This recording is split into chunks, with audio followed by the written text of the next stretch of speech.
భారతదేశంలోనే అత్యంత ధనిక రాష్ట్రంగా ఆంధ్రప్రదేశ్ రాష్ట్రాన్ని చేస్తామని చెప్పని జగన్మోహన్ రెడ్డి గారు ఏదో చేసేశాడు, మేము వచ్చి పొడిచేస్తాము అని చెప్పి అనేక ప్రగల్భాలు పలికి మోసపు మాటలు చెప్పి ఇవాళ ఎంత దగా చేస్తున్నారంటే, జగన్మోహన్ రెడ్డి గారు అప్పులు చేసేశాడు, శ్రీలంక అయిపోయింది రాష్ట్రం అని చెప్పినటువంటి నారా చంద్రబాబు నాయుడు గారు, జగన్ గారు 5 ఏళ్లలో ఈ రాష్ట్ర ప్రజల కోసం చేసినటువంటి పరిమితికి లోబడి చేసినటువంటి అప్పు 3,20,000 కోట్ల రూపాయలు అయితే, నారా చంద్రబాబు నాయుడు గారు పరిమితులు దాటి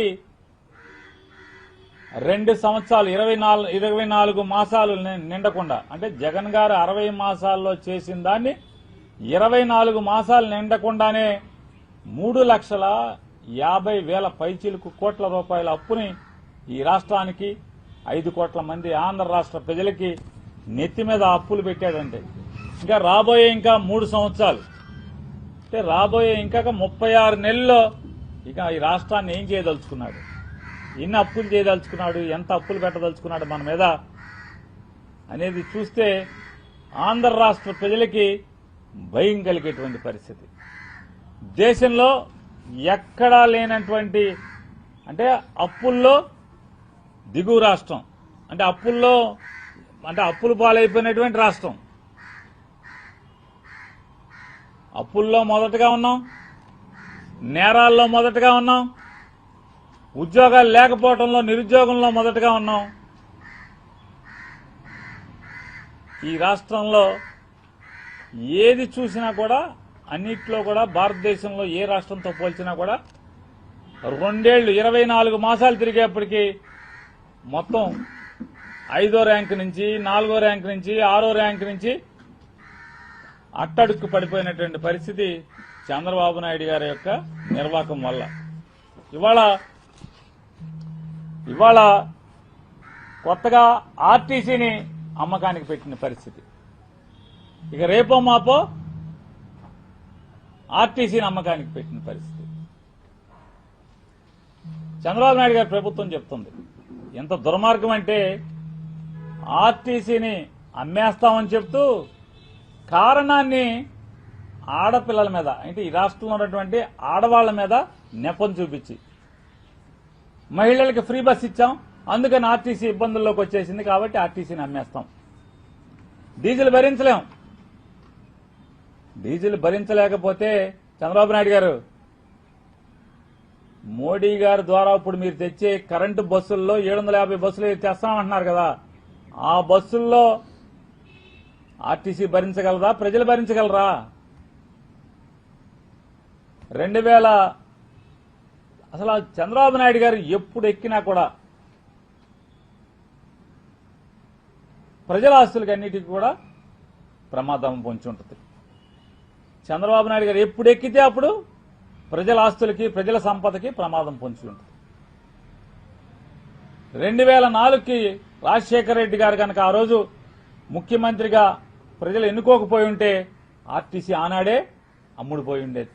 చంద్రబాబు నాయుడు గారు మళ్లీ 2004లో గెలుచుంటే కనుక ఆర్టీసీని అప్పుడే అమ్మకానికి పెట్టిన పరిస్థితి.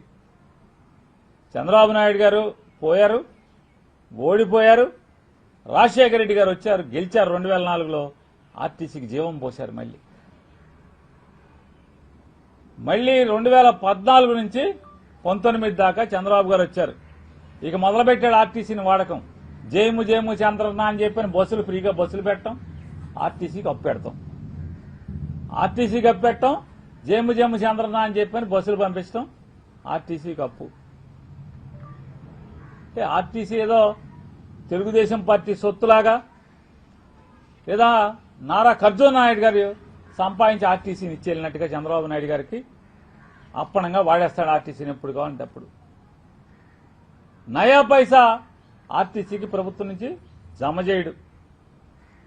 2018లో ఆర్టీసీలో ఉన్నటువంటి 55,000 మంది ఆర్టీసీ కార్మికులందరూ కలిసి పెద్ద మీటింగ్ పెట్టి చంద్రబాబు నాయుడు గారు మోయలేనంత దండ తయారు చేసి మెల్ల వేసి అయ్యా ఆర్టీసీ ఉద్యోగస్తుల్ని ప్రభుత్వ ఉద్యోగులుగా గుర్తించమంటే ఏ ఏ ఏ ఎవరా మాటలో ఇట్లాంటి ఇదే మాట ఇదే భాష ఎవరో ఇట్లాంటి జరగని పనులు అడగబాకండి, భూమి తల్ల కిందలైనా అది జరగదని చెప్పారు. 2019లో జగన్మోహన్ రెడ్డి గారు గెలిచారు. 2020లో ఆర్టీసీ కార్మికులను 53,000 చిల్లరంటే సుమారుగా 54,000 మంది ఆర్టీసీ కార్మికుల్ని రాష్ట్ర ప్రభుత్వ ఉద్యోగులుగా మెర్జి చేసుకోవడం జరిగింది. జగన్మోహన్ రెడ్డి గారు ఎక్కి చంద్రబాబు నాయుడు గారు దిగే నాటికి 2019లో ఆర్టీసీకి ఉన్నటువంటి అప్పులు 6,300 కోట్ల ఆపరేషనల్ డెట్స్, అంటే నిర్వహణ అప్పులు 6,300 కోట్లు జగన్మోహన్ రెడ్డి గారు ముఖ్యమంత్రి అయ్యే నాటికి ఆర్టీసీకి ఉన్నటువంటి. అంటే చంద్రబాబు నాయుడు గారు వారసత్వంగా జగన్ గారికి ఇచ్చేళ్ళినటువంటి ఆర్టీసీ మీద అప్పు 6,300 కోట్ల ఆపరేషనల్ డెట్ అయితే మరొక 3,350 కోట్ల రూపాయల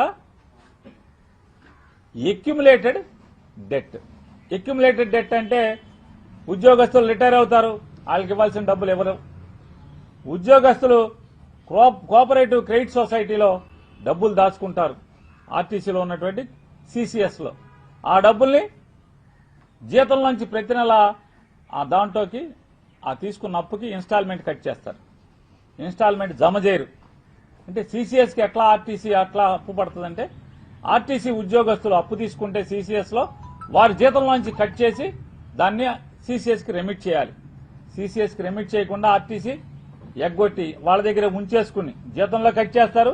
అంటే ఎందుకని జీతాలే జగన్ గారు ఎక్కేప్పటికీ ఆర్టీసీ ఉద్యోగస్తుల జీతాలే ఎప్పుడు లోన్ వస్తే ఆ తారీఖున లోన్ తీసుకుని జీతం ఇచ్చే పరిస్థితి. అక్కడి నుంచి ఆర్టీసీకి నెలకి 300 కోట్ల రూపాయలు, సంవత్సరానికి 3,600 కోట్ల రూపాయల ఆర్టీసీ ఉద్యోగస్తులు సుమారుగా 53,000 నుంచి 54,000 ఉద్యోగస్తుల యొక్క జీతభత్యాలు మొత్తం కూడా ప్రభుత్వం తన భుజాల మీదకి ఆ భారాన్ని ఎత్తుకుంది. ఆ భారాన్ని ఎత్తుకోవడం వల్ల జగన్మోహన్ రెడ్డి గారు దిగిపోయి చంద్రబాబు నాయుడు ఎక్కేప్పటికీ ఆర్టీసీ యొక్క అప్పుల భారం 2,000 నుంచి 2,500 కోట్ల మధ్యకి దిగిపోయిన పరిస్థితి. బ్యాంకుల అప్పులు తీర్చేసి, కోఆపరేటివ్ క్రెడిట్ సొసైటీకి ఉన్న అప్పులు తీర్చేసి, ఉద్యోగస్తులకు ఉన్నటువంటి బకాయిలు తీర్చేసి, బ్యాంకుల్లో చాలా మటుకు హడ్కో గాని లేదా ఎస్బీటీ గాని మిగతా బ్యాంకులకు గాని అప్పుల్ని కొద్దిగా తీర్చుకుంటూ అంటే సుమారుగా 9,000 చిల్లర కోట్ల నుంచి సుమారుగా 2,000 చిల్లర 2,000 3,000 మధ్యలో అప్పుని జగన్ గారు దిగేప్పటికీ చంద్రబాబు ఎక్కడికి ఆర్టీసీ మీద భారాన్ని తగ్గించి ఆ మేరకు తీసుకురావడం జరిగింది. ఈ గొప్పతనం ఎవరిది? చంద్రబాబు నాయుడు గారు మాట్లాడతాడు, ఆయన మనిషితో మాట్లాడిస్తాడు. ఏమంటాడు? 1,70,00,000 అవుతుంది సబ్సిడీ పోను, 2,10,00,000 రూపాయల బస్సు, కేంద్ర ప్రభుత్వం 40 లక్షలు సబ్సిడీ ఇస్తుంది, 1,70,00,000 పెట్టి బస్సు కొనాలంటే ఆర్టీసీ వల్ల ఎక్కడ అవుద్ది అని చెప్తాను. Fame 1లో fame 2. ఫేమ్ 1 అనేది 2014 నుంచి 19 దాకా.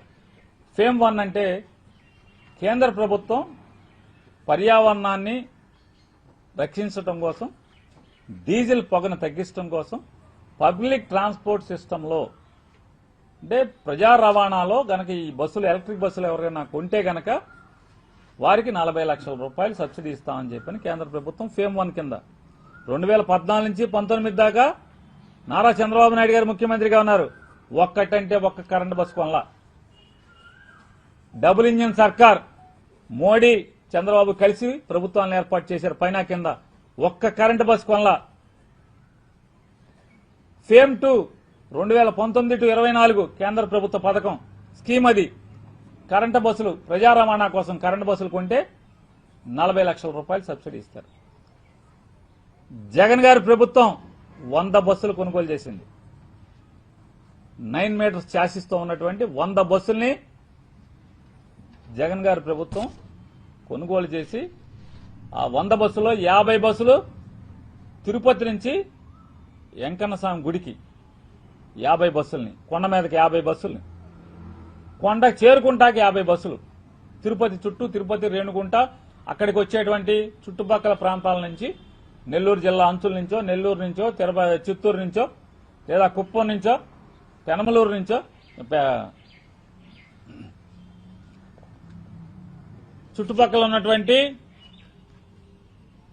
ఆ పరిసర ప్రాంతాలన్నింటి నుంచి కూడా బస్ డిపోల నుంచి తలా ఒక 5 బస్సులు 10 బస్సులు ఇచ్చి అవన్నీ కూడా ఏర్పాటు చేయడం జరిగింది. ఆర్టీసీ డ్రైవర్లే దాని మీద ఈ రోజుకి బస్సు తోలుతున్నారు. ట్రైనింగ్ ఇచ్చాడు జగన్మోహన్ రెడ్డి గారు. ఆర్టీసీ ఉద్యోగస్తులకి కరెంటు బస్సులు నడపటానికి నైపుణ్యాన్ని ట్రైనింగ్ ఇప్పించి అదే బస్సుల మీద ఆర్టీసీ ఉద్యోగస్తులతో బస్సులు తిప్పుతున్నాడు. కరెంటు బస్సులు ఈ రోజుకి 100 బస్సులు తిరుగుతున్నాయి, కరెంటు బస్సులు తిరుగుతున్నాయి.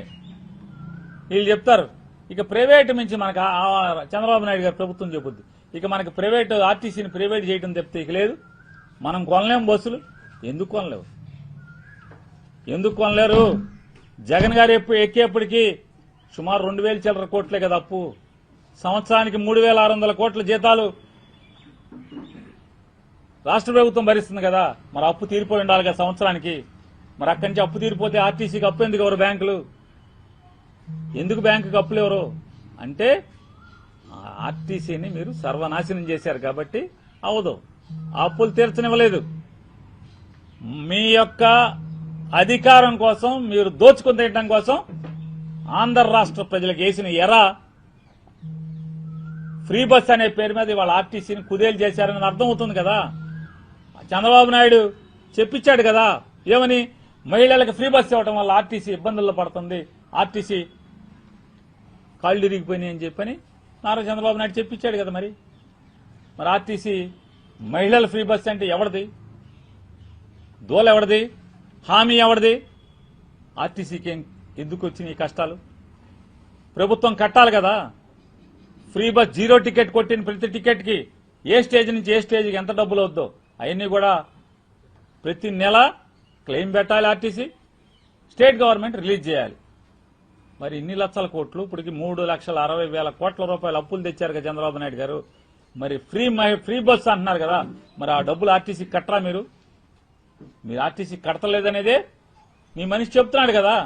అందుకోసం ఆర్టీసీ నాశనం అయిపోయిందని. మరి జగన్ గారు దిగి 2 ఏళ్ళు అయితే అప్పుల్లోంచి లాభాల్లోకి వచ్చి ఉండాలి కదా. ఇవాళ ఆర్టీసీ వాళ్ళ లాభాల్లోకి వచ్చి ఉండాలి కదా. ఆ 2,000 నుంచి 3,000 కోట్ల అప్పు తీరిపోతే మరి ఏమైంది? ఇవాళ ఆర్టీసీని ప్రైవేట్ చేయాల్సిందే. మొత్తం 10,000 బస్సులు మాకున్నాయి, మాకున్న 10,000 బస్సులు ప్రైవేట్ వాళ్ళతో పెట్టించాల్సిందే. అంటే మీ మనుషులతో పెట్టించేసుకుంటారా? సంపద సృష్టి మీ కార్యకర్తలకి, మీ మనుషులకి, మీ బ్రోకర్లకి సంపద సృష్టి. చంద్రబాబు నాయుడు గారు ఇంతే కదా. ఆర్టీసీని సర్వనాశనం చేసి ఇంకా మహిళల మీద నెప్పేస్తారు. ఏంటి మహిళలకు నెప్పమేంటి? మీరేం చేశారు మహిళలకి? అసలు ఆంధ్రప్రదేశ్లో ఉన్నటువంటి రాష్ట్రంలో ఉన్నటువంటి సుమారుగా 2.5 నుంచి 3 కోట్ల మంది మహిళలకు ఏం చేశారు మీరు? పంగనామాలు పెట్టారు కదా. జగన్ గారు ఉన్నప్పుడు సుమారుగా 22 నుంచి 24 వేల కోట్ల రూపాయలు వడ్డీ మాఫీ కింద, అంటే అప్పు మాఫీ కింద, రుణమాఫీ కింద, ఆసరా కింద 4 ఏళ్లు 4 ముక్కలుగా ఇచ్చాడు కదా. 4 సంవత్సరానికి 6,000 రూపాయలు డ్వాక్రా వాళ్ళకి ఇచ్చాడు కదా. మీరు జగన్ ఎక్కే నాటికి ఎంత అప్పు ఉంటే అంత అప్పు మీకు ఇస్తానని చెప్పి ఆడవాళ్ళకి అందరికి ఇచ్చాడు కదా. కులం లేదు, మతం లేదు. డ్వాక్రాలో ఏ ఆడపిల్లలు ఉంటే ఆడపిల్ల చేసిన అప్పు, ఆ రోజు ఎంత అప్పు ఉంటే అంత అప్పు 24,000 కోట్లు 5 ఏళ్లలో ఆయన ఇచ్చాడు కదా. డ్వాక్రా వడ్డీ, సున్నా వడ్డీ కింద మరి ఎంత ఇచ్చాడు? మరొక 1,000-1,500 కోట్ల రూపాయలు సున్నా వడ్డీ కింద జగన్మోహన్ రెడ్డి గారు మహిళలకు ఇచ్చాడు కదా. ఆడపిల్లలకి అందరికీ, మగోళ్లతో పాటు అందరికీ, ఆడపిల్లలు చదువుకునే ప్రతి ఆడపిల్లకి ఫీజు రీయింబర్స్మెంట్ ఇచ్చాడు కదా. 50% ఉద్యోగాల్లో 1,40,000 ఉద్యోగాలు, ప్రభుత్వ ఉద్యోగాలు ఓన్లీ సచివాలయాలు తీస్తే దాంట్లో 70,000 పైచిలకు మంది, అంటే సామాబుగా 80-90 మంది ఆడవాళ్ళు ఉన్నారు కదా రిక్రూట్ అయ్యి ఆడపిల్లలు. 30 లక్షల మంది ఆడవాళ్ళకి ఇళ్ల పట్టాలు ఇచ్చాడు కదా. ఇల్లు లేని ఆడపిల్లలందరికీ కూడా 30 లక్షల ఇళ్ల పట్టాలు ఇచ్చాడు కదా. 22 లక్షల మందికి ఇళ్లు కట్టుకోమని శాంక్షన్స్ ఇచ్చాడు కదా. మీరు వచ్చి ఆపేశారు కదా, ఇళ్లు కట్టనివ్వట్లేదు కదా. ఏం చేశారు మీరు అంటున్నా? ఆడవాళ్ళ మీద నెప్పేసి మీరు ఇవాళ సర్వనాశనం చేసే పరిస్థితి. వాళ్ళు ఏంటంటే మేము నడపలేము 7 రూపాయలని అని చంద్రబాబు నాయుడు గారు చెప్పిస్తున్నాడు. కరెంటు బస్సు అయితే 7 రూపాయలని. ఎంత పచ్చి మోసం ఇది. పిఎంఈ బస్ సేవ కింద 750 బస్సులు కొన్నామని చంద్రబాబు నాయుడు చెప్తున్నాడు. రేపో మాపో వస్తాయి అంటున్నాడు. ఆ స్కీమ్లో ఏం చెప్తుంది? ఆ స్కీమ్లో టెండర్ వేసింది పినాకిల్ అనేటువంటి బస్సులు తయారు చేసేటువంటి సంస్థ. ఆ పినాకిల్ సంస్థ ఆంధ్రప్రదేశ్ రాష్ట్రానికి బస్సులు ఇస్తే, బస్సులు నడిపితే 71 రూపాయలు 72 రూపాయలు వాళ్ళు బిల్లు పెడతా అంట. కిలోమీటర్కి 21 రూపాయలు మోడీ ఇస్తా అంట. మరి మిగతా బాబాయ్ ఎవడిస్తాడు? 50 రూపాయలు కిలోమీటర్కి ఎవడు కడతాడు? బస్సు ఎక్కినోడు కట్టాలి కదా. మరి ఏం చెప్తున్నారు? మాకు లాభం, ప్రజలకు లాభం, కిలోమీటర్కి 7 రూపాయలు అని చెప్పని పచ్చి అబద్దాలు చెప్తున్నాడు నారా చంద్రబాబు నాయుడు చెప్పిస్తున్నాడు. కిలోమీటర్కి కరెంటు బస్సుకి 7 రూపాయలు అని చెప్తాడు.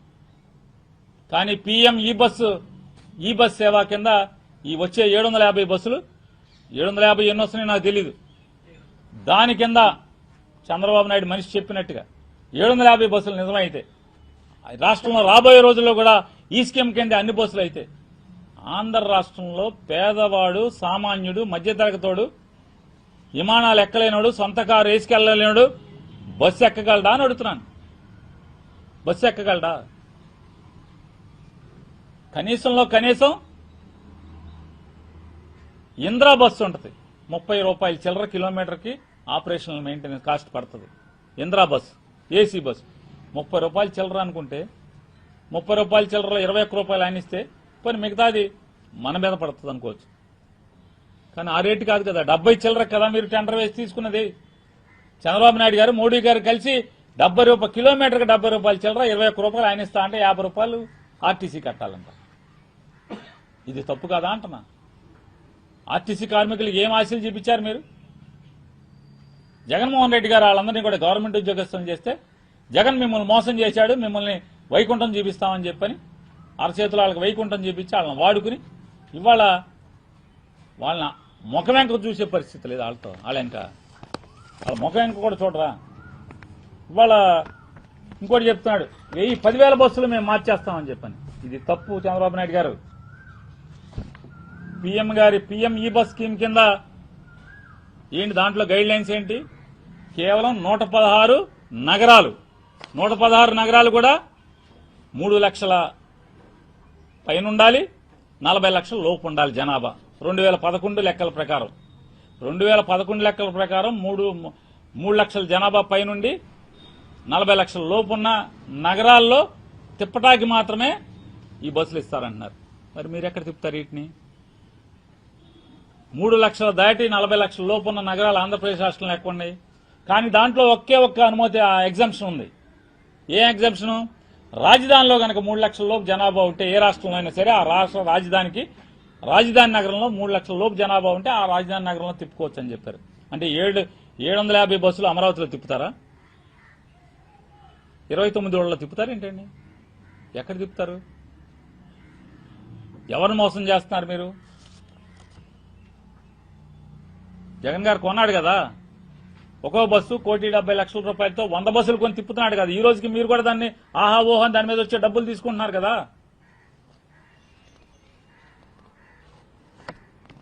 ఆర్టీసీ ఉద్యోగస్తులను ఒక్కళ్ళని కూడా తీయలేదు, దాని మీద ప్రైవేట్ వాళ్ళు ఎక్కనివ్వలేదు.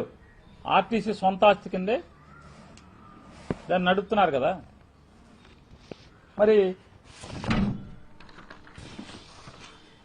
ఇంత పచ్చి దగా మోసం, ఆడవాళ్ళని మోసం చేసి 1,500 ఇస్తా అన్నారు కొంతమందికి. అమ్మా నీకు 15 అని చెప్పాను ఎలక్షన్లో చెప్పి. ఆడపిల్ల కనపడితే చాలు నీకు 1,500 వస్తాయి నెలకి. చీటీ పాటలు పాడినట్టు వీళ్ళు ఓట్లు అడుక్కునేప్పుడు ఎవరు కనపడితే ఆడపిల్ల కనపడితే చాలు 1,500 అని చెప్పి 175 మంది ఓట్లు అడుక్కుని వాళ్ళ ఆడపిల్లలకు ఫీజు రీంబర్స్మెంట్ ఇవ్వరా? డ్వాక్రా వడ్డీలకి వెనక్కి ఇవ్వరా? వాళ్ళ అప్పులేం కట్టలేదా? ఇళ్ల స్థలాలు 3 సెంట్లు స్థలం ఇస్తామని చెప్పి స్థలం ఇవ్వలేదు ఆడపిల్లలకి. ఏం చేస్తున్నారు మరి? ఆడవాళ్ళని ఏం ముద్రిస్తున్నారు? ముసలివాళ్ళకి పెన్షన్ ఇస్తున్నారు. జగన్ ఉన్నప్పుడు కానీ ఇప్పుడు తగ్గినాయి పెన్షన్లు. ఏంటి మీరు చేసేది? ఈ రాష్ట్రం సర్వనాశనం, అప్పుల కుప్ప. జగన్ 5 ఏళ్లలో 3,20,000 చేస్తే 3,30,000 చేసి వీళ్ళు 3,60,000 2 ఏళ్లలో చేసేసి ఈ రాష్ట్రాన్ని సర్వనాశనం చేస్తూ ఇవాళ ఆర్టీసీని కూడా అమ్మకానికి పెట్టారు. నారా చంద్రబాబు నాయుడు గారికి వైఎస్ఆర్ కాంగ్రెస్ పార్టీ తరఫున హెచ్చరిక చేస్తున్నాం. ఆర్టీసీని గనక ప్రైవేట్ చేసే పరిస్థితి వస్తే, ఎందుకు చేయకూడదంటే రాష్ట్ర ప్రజలకి అవసరం. ప్రైవేటోడు ఆర్టీసీ ఉంటే ప్రైవేటోడు దోచుకోకుండా ఉంటాడు. ఆర్టీసీ ఉంటే ప్రైవేటోడు దోచుకుంటానికి అవకాశం ఉండదు. కానీ మొత్తం ప్రైవేట్ అయిపోతే, మొత్తం రాష్ట్రం అంతా ప్రైవేట్ అయిపోతే, రవాణా సౌకర్యాలు మొత్తం ప్రైవేట్ అయిపోతే ఏమవ్వాలి? రాష్ట్రంలో ఉన్న ప్రజలందరూ ఏమైపోవాలి? సంపద సృష్టి లేదు. సంపద ఎవరికే అంటే నారా చంద్రబాబు నాయుడు గారికి, నారా లోకేష్ నాయుడు గారికి, పవన్ నాయుడు గారికి, లేదా రాష్ట్రంలో ఉన్న ఎమ్మెల్యేలకి, మంత్రులకి, వీళ్ళకి మాత్రమే సంపద. కార్యకర్తలకు కూడా లేదు పాపం. టీడీపీ వాళ్ళకి లేదు, అసలు జనసేన వాళ్ళకి అసలే లేదు. సంపద లేకపోతే లేకపోయింది తన్నులు, తిట్లు, కేసులు. జనసేన వాళ్ళకి ఏం మిగిలినాయంటే తన్నులు, తిట్లు, కేసులు. సంపద ఎవరికయ్యా అంటే ఎమ్మెల్యేలకి, మంత్రులకి, ఇలా ముగ్గురికి, త్రిమూర్తుల ముగ్గురికి సంపద. రాష్ట్రం సంకనాగిపోతుంది, అప్పులు పాలైపోతుంది. ఇప్పుడు ఆర్టీసీని కూడా అమ్మేస్తారంట, ప్రైవేటైజ్ చేసేస్తారంట ఆర్టీసీని. ఇప్పటికే ఉద్యోగస్తులను తీసుకోవట్లేదు, ఆర్టీసీలో రిక్రూట్మెంట్ చేయట్లేదు. చంద్రబాబు నాయుడు గారిని హెచ్చరిస్తున్నాం.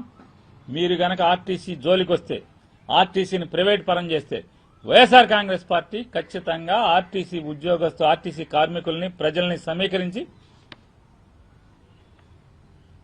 మీ పీచమడటం, మీ తప్పుడు ఆలోచనని వెనక్కు తీసుకునేదాకా పోరాటం చేస్తామని చెప్పని చంద్రబాబు నాయుడు ప్రభుత్వానికి హెచ్చరిక చేస్తున్నాం. అలాగే నిన్న పెద్దల పవన్ కళ్యాణ్ గారు అనారోగ్యం నుంచి కోలుకుని 2 మాసాల తర్వాత బయటకు వచ్చారు. వారు వచ్చినందుకు తప్పేం లేదు, కానీ తప్పేం లేదు, కోలుకున్నారు, వచ్చారు, అందరికీ ఆనందం. వారు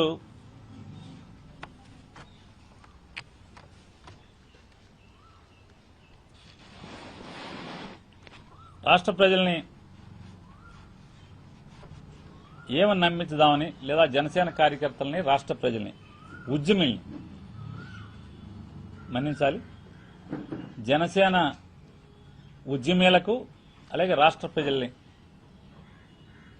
ఇంకా ఆయన కళ్ళబొల్లి మాటలు చెప్పి పవన్ కళ్యాణ్ గారు ఇంకా ఆయన ఏదో అపోజిషన్లో ఉన్నాడు అన్నట్టుగా, ఇంకా జగన్మోహన్ రెడ్డి గారి అధికారంలో ముఖ్యమంత్రిగా ఉన్నట్టుగా ఆయన ఆశాంతం మీటింగ్ అంతా సాగింది. ఆయన ఇంకా అపోజిషన్లో ఉన్నాడని, ఆయన జగన్ గారే సీఎంగా ఉన్నాడన్నట్టుగా ఇంకా మాట్లాడుతున్నాడు.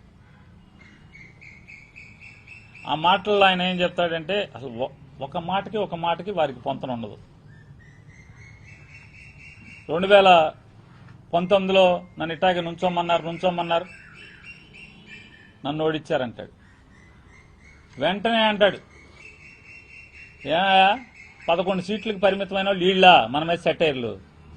మరి ఒక చోట కూడా గెలవని వాళ్ళు పవన్ కళ్యాణ్ గారు. మీరు 2019 నుంచి 24 దాకా జగన్ గారి మీద ఎన్ని మాటలు మాట్లాడారు, జగన్ గారి ప్రభుత్వం గురించి ఎన్ని సెటైర్లు వేశారు, ఎన్ని అసత్యాలు మాట్లాడారు. మరి మీ స్థితి ఏంటి? జగన్ గారు గెలిచాడు, 11 సీట్లు వచ్చినాయి, మీ మీద సెటైర్లు వేస్తున్నాడు. పోనీ అనుకోవచ్చు, వైఎస్ఆర్ కాంగ్రెస్ పార్టీ సెటైర్లు వేస్తుంది 11కి వచ్చి. మరి మాకు 11కి వస్తేనే అర్హత లేకపోతే, 175 చోట్ల పోటీ చేసి 1 చోట గెలిచి మీరు 2 చోట్ల ఓడిపోతే మీకు అర్హత ఉందా? మీకు ఎక్కడి నుంచి వచ్చింది అర్హత అన్న? మీకు ఆ రైట్ ఎక్కడిది? అంటే ఆయన ఏ మాటకి పొంతనుండదు. మొత్తం టోటల్గా ఆయన రాజకీయ జీవితం అంతా అంతే, పొంతన లేనటువంటి మాట. ఆయన మాట్లాడతారు. వారేమంటారు,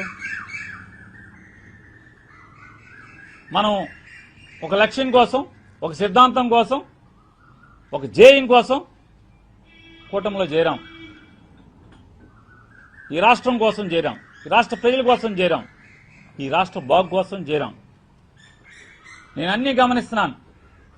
నేను రూమ్లో ఉంటున్నాను, బయటికి రావట్లేదు, ఇంట్లోంచి బయటికి రావట్లేదు, ఇంట్లోనే ఉంటున్నాను, షూటింగ్లు మాత్రమే చేసుకుంటున్నాను, అయ్యే చూసుకుంటున్నానని మీరు అనుకుంటున్నారు. నాకు అన్నీ తెలుసు. కార్యకర్తలు చాలా బాధలు పడుతున్నారు. ఆయన మాట్లాడిన మాటలు, జనసేన కార్యకర్తలు చాలా వేధింపులు గురవుతున్నారంటే, చాలా బాధలు పడుతున్నారంట.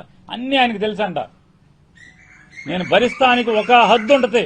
చంద్రబాబు నాయుడు గారికి కూడా చెప్తున్నాను, మేము భరించడానికి, మా జనసేన కార్యకర్తలు కూడా మీ వేధింపులు, మీ కేసులు, మీ తన్నులు భరించడానికి కూడా మాకు కూడా ఒక హద్దు ఉంటుంది.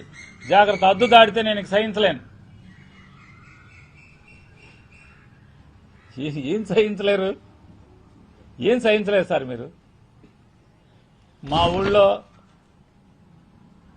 కాయ కష్టం చేసి, చెమట వచ్చి రూపాయి పోగేసి సొంత స్థలం కొనుక్కుని సొంత స్థలం ఇల్లు కడితే లంచాలు ఇవ్వలేదని చెప్పని, లంచాలు ఇవ్వలేదని మీ జనసేన కార్యకర్తకు ఒకటి ఇల్లు బద్దలు కొడితే, పచ్చని ఇల్లు బద్దలు కొడితే, కట్టిన తెల్లారే బద్దలు కొడితే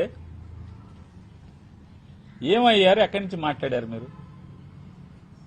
కనీసం కుల రవీంద్రకి ఫోన్ చేసి, బుద్ధి లేదా నీకు అసలు, ఇల్లు కొడతామంటే ఆ పచ్చని ఇల్లు, బుద్ధి లేదా అని చెప్పని అడిగారా మీరు? అంటున్నారు.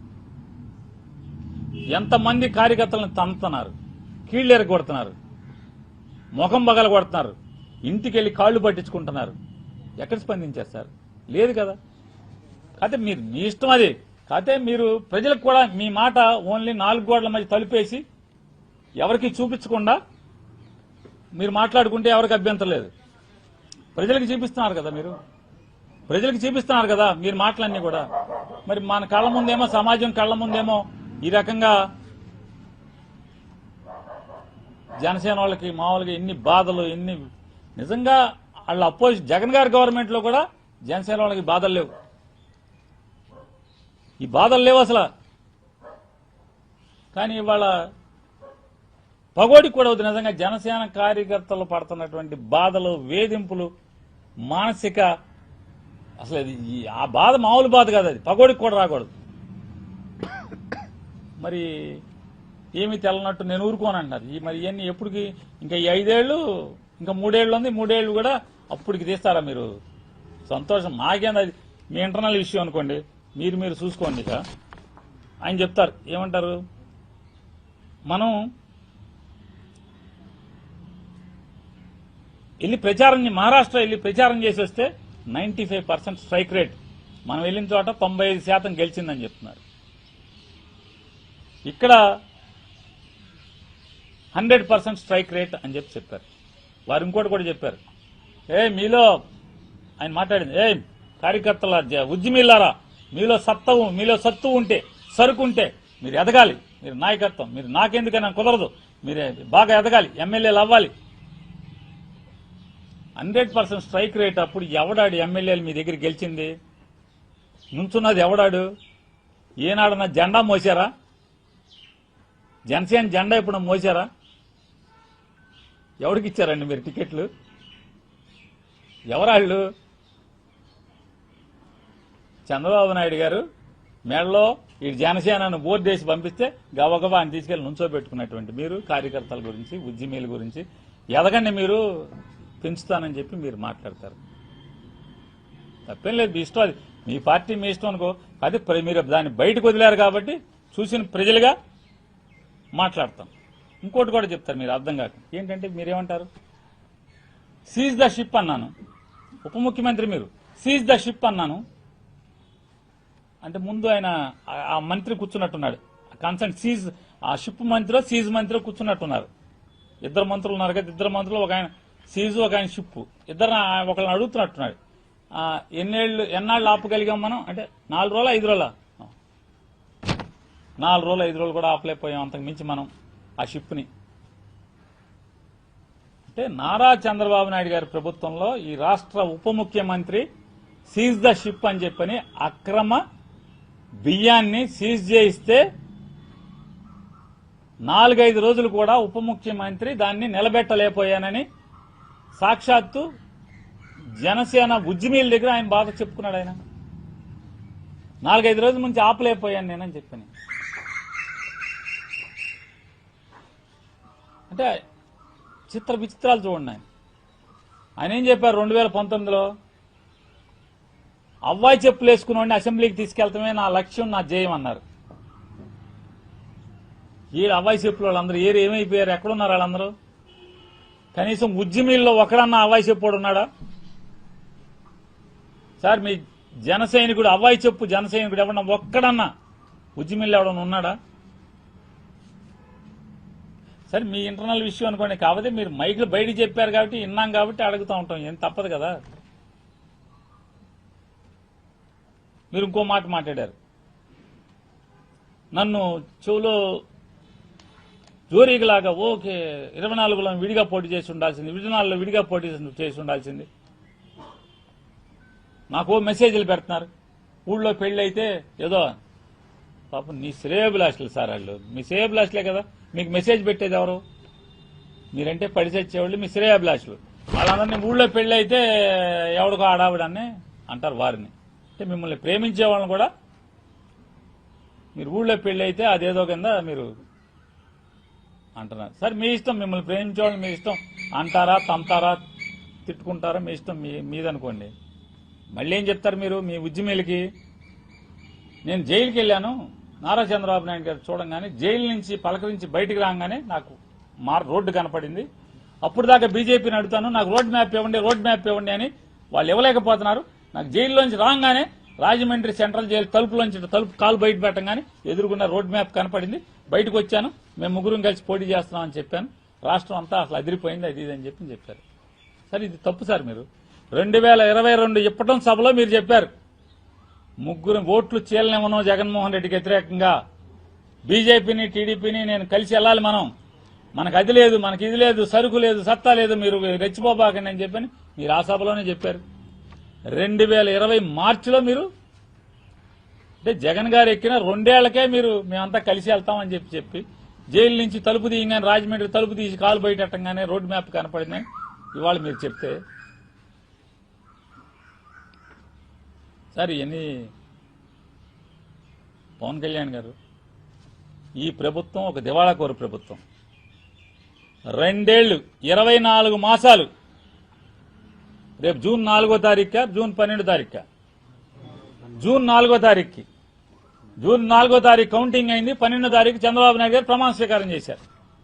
అంటే ఇంకా 24 మాసాలు నిండలేదు, అప్పుడే మీ ప్రభుత్వం ఆర్టీసీని అమ్మకానికి పెట్టి కాళ్ళెత్తిందా లేదా అంటున్నా. దివాళాకోరు ప్రభుత్వం ఇది కాదా అని అడుగుతున్నాను.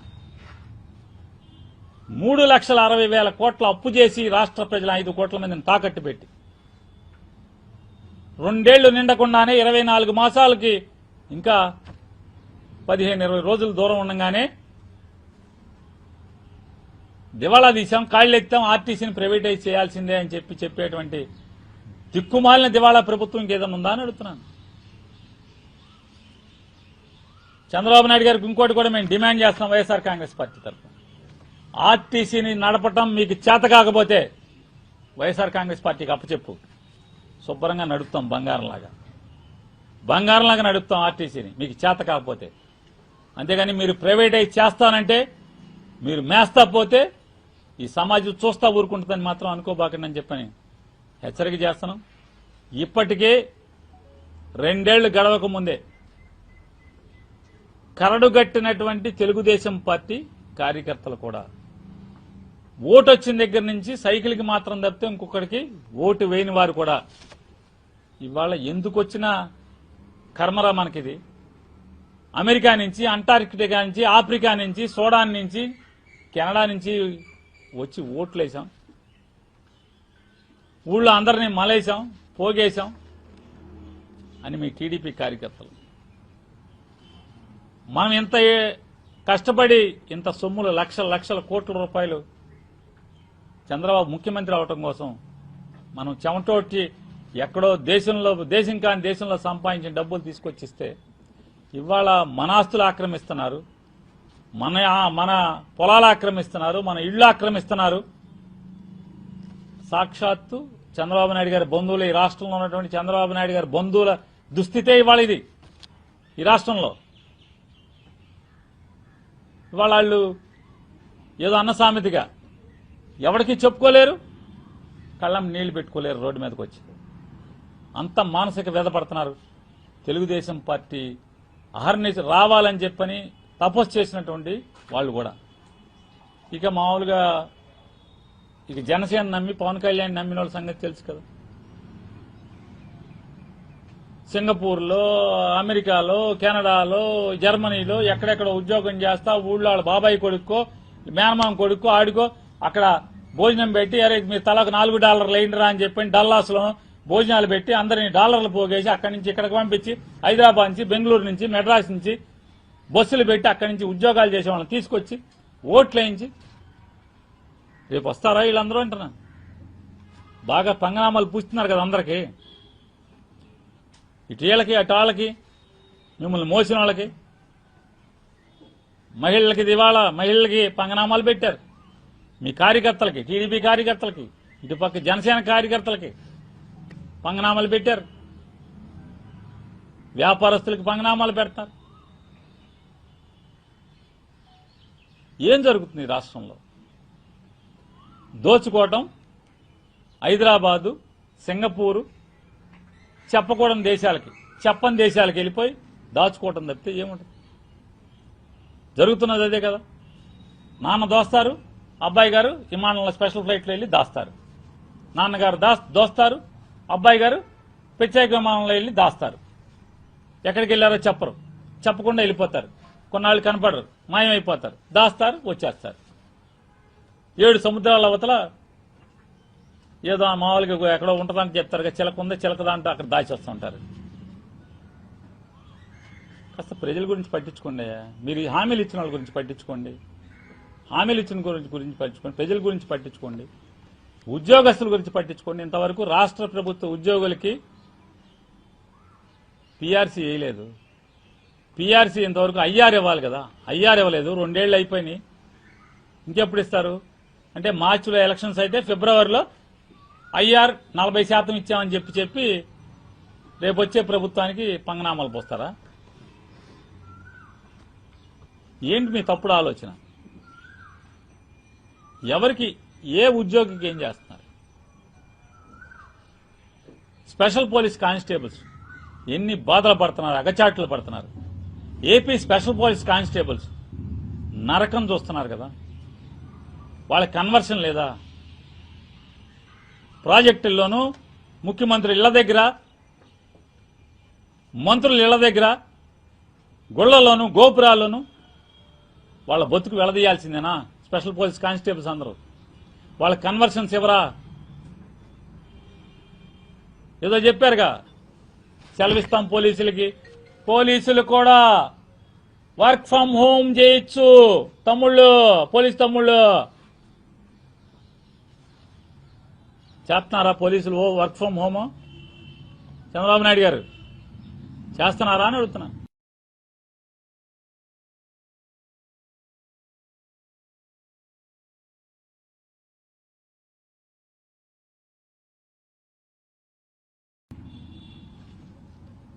పోలీసుల్ని, అందరినీ కాదు, కొంతమంది పోలీసుల్ని, కక్కుర్తి పడేటువంటి కొంతమంది పోలీసుల్ని తప్పుడు కేసులు కట్టిస్తాక మీరు వాడుకోవటం తప్పితే ఏంటి పోలీసులకు చేస్తున్నారు? ఏం చేస్తున్నారు పోలీసులకి అని అడుగుతున్నారు. వాళ్ళకి డీజిల్ ఇస్తారా? డీజిల్ ఇవ్వరు. డీజిల్ ఎక్కడి నుంచి అడుక్కోవాలి? సబ్ ఇన్స్పెక్టర్లు, సీఏలు ఎక్కడి నుంచి అడుక్కోవాలి? డీజిల్ ఇవ్వరు, ఏమీ ఇవ్వరు, పేపర్లు ఇవ్వరు. ఇవ్వకపోగా ఏం చెప్తున్నారు అంటే ఇవాళ రోజు మీరు రోడ్ల మీద కూర్చుని జనాలను పీల్చి పిప్పి చేయండి, జనాలు బనీలను అండర్వేర్ కూడా లాగేయండి, రోడ్డు మీద ఫైన్లు రాసేయండి, 5,000 రాసేయండి, 10,000 రాసేయండి, బారు పెడతాం, బారు బయట మీరు కేసు గొట్టం పెట్టండి, 10,000 రాయండి. ఎవరి ఖాతాకి వెళ్తున్నాయి? స్టేట్ గవర్నమెంట్ ఖాతాకి వెళ్తే ఏంది? డీజీపీ గారికి లెక్క జమ్ముందా? సిఎఫ్ఎంఎస్ ఖాతాలోకి వెళ్ళిపోతే ఏం చేస్తున్నారు వాటితో? రోడ్లు ఏమన్నా గోతులు పూడుస్తున్నారా? పోనీ కనీసం రోడ్లు గోతులు పూడుస్తున్నారా? కనీసం కొత్తలో మామూలుగా ఊరికే దానికి పాలిష్ పూసినట్టుగా తారు పూసి మామూలుగా ఇంత వేస్తే మామూలు మొత్తం లేచి వెళ్ళిపోయినాయి. ఒక వానాకాలం కూడా ఉండలేదు. సంక్రాంతికి గోతులు ఈ గోతులు ఆ గోతుల్లో తారు వేసినోడికి ఇంతవరకు డబ్బులు లేవు. 2 ఏళ్ళు అయింది. ఆంధ్రప్రదేశ్ రాష్ట్ర ప్రభుత్వం దివాళా తీసింది. నారా చంద్రబాబు నాయుడు గారి ప్రభుత్వం దివాళా తీసింది. 24 మాసాలు తిరక్క ముందే దివాళా తీయించినటువంటి నాయకత్వం నారా చంద్రబాబు నాయుడు గారి నాయకత్వం. అందుకోసమే ఆర్టీసీని అమ్మకాన్ని పెడుతున్నామని చెప్తున్నారు. ఈ రాష్ట్రాన్ని తాకట్టు పెడుతున్నారు.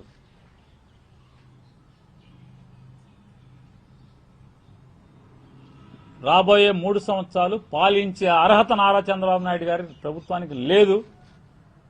తక్షణమే తప్పుకోమని డిమాండ్ చేస్తాం.